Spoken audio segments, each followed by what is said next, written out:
Now, one thing is for certain revolving around the Oscars 2025 is that they have received a backlash that they have never seen before in the history of the Oscars, and a lot of this has to do with this upcoming movie called Emilia Perez. We'll get into that in just a second, and just how much backlash they are getting over the 13 nominations handed out for this movie. We know that Mel Gibson called them out for this. We know that other actors, other celebrities are beginning to call out the Oscars, the Academy, if you will, for handing out 13 nominations for a movie, a musical, if you will, that really has nothing to do with merit, professionalism, or creativity, or art, but rather to double down on diversity, equity, and inclusion, and seemingly out of spite after President Donald Trump handed out that executive order to abolish DEI.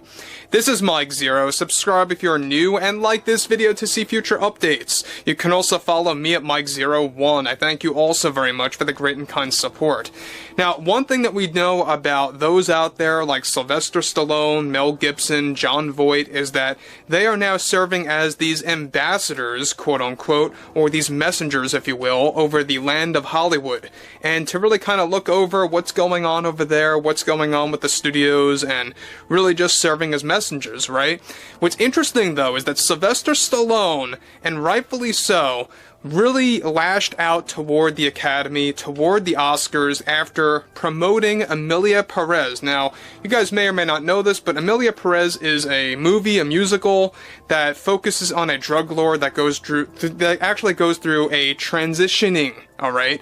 And this is all DEI driven by the Academy, by those showrunners that are actually running the overall presentation.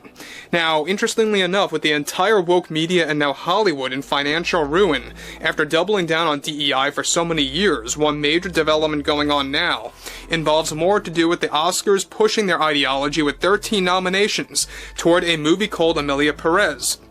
A musical, like I said before, about transitioning and promoting DEI.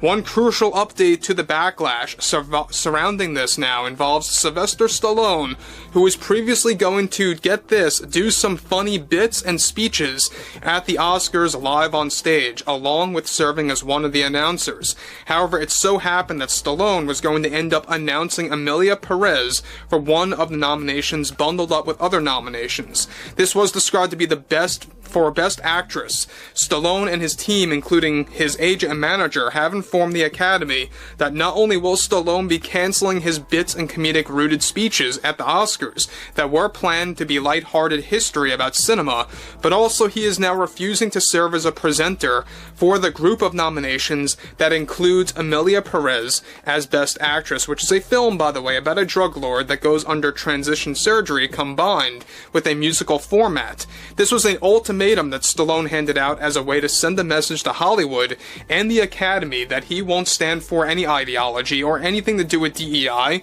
and is now seriously considering not showing up to the Oscars 25, period, for this reason alone.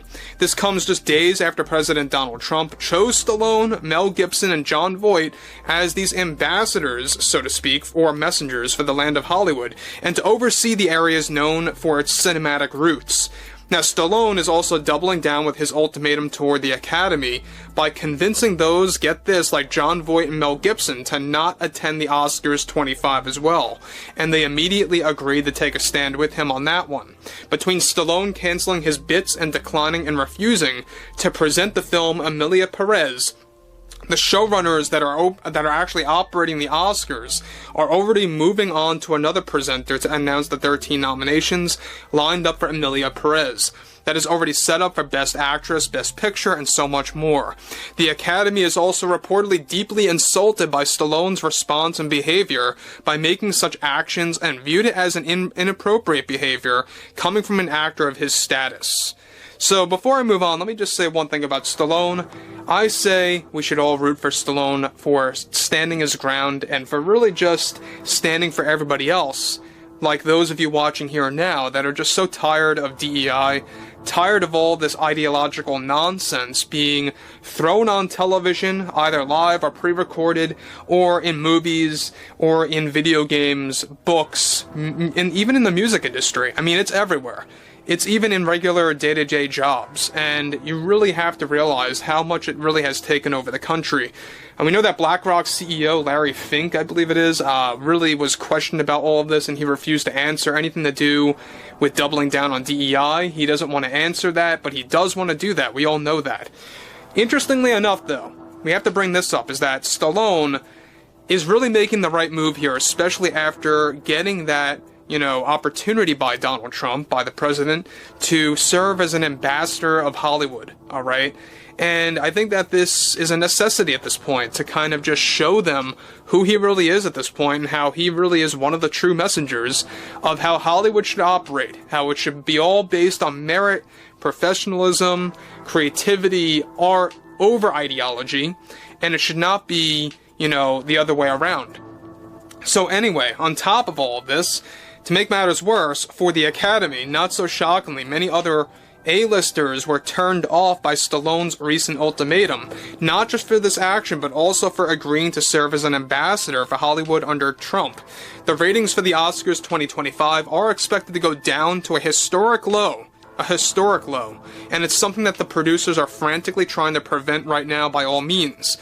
Now, look, before I say one thing, I gotta say this. When they are trying to prevent a ratings disaster, this isn't going to help. Doubling down on these 13 nominations for Emilia Perez, which, in case you guys didn't catch it, it is terribly received when it comes to the audience over the critics. The critics are raving about it, not a shocker there. But the audience members on Rotten Tomatoes, for example, they don't like this movie at all. In fact, it is labeled as one of the worst creations of 2025. Now, the ratings for the Oscars 25 are expected to go down that low. In addition to this, Stallone was going to announce, get this, new projects at the Oscars, but decided to choose another time or another place to do so. And it turns out he is now looking to the Joe Rogan podcast to announce a brand new project that he is working on with a new studio group. So whether this is going to be a new series or a new movie, who knows, it is something massive that Stallone is working on and that he is about to announce, on top of the expansion of Tulsa King. Alright, he wants to make this into a mega multi-season show, right?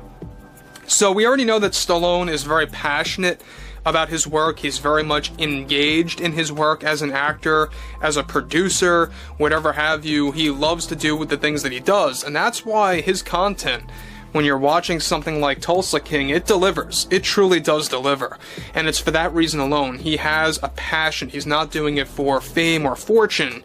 He is doing this because he loves the work. He just loves the work of filmmaking. So overall, I think that this was a very good move on his part against the Academy. I would like to hear what everyone else has to say about this below in the comments, ranging from Mel Gibson to Sylvester Stallone to Jon Voight really taking a stand against the Oscars. And Mel Gibson said it best. A lot of people out there haven't watched the Oscars in at least a decade.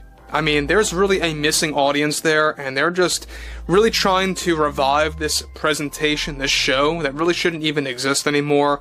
I think that celebrity worship is just ridiculous, and it needs to go, and this is a prime example of celebrity worship. Overall, I would like to hear what everyone has to say about this below in the comments, and if you guys did enjoy the content for today, make sure to drop a thumbs up on this video to support the channel, and I will catch you guys later.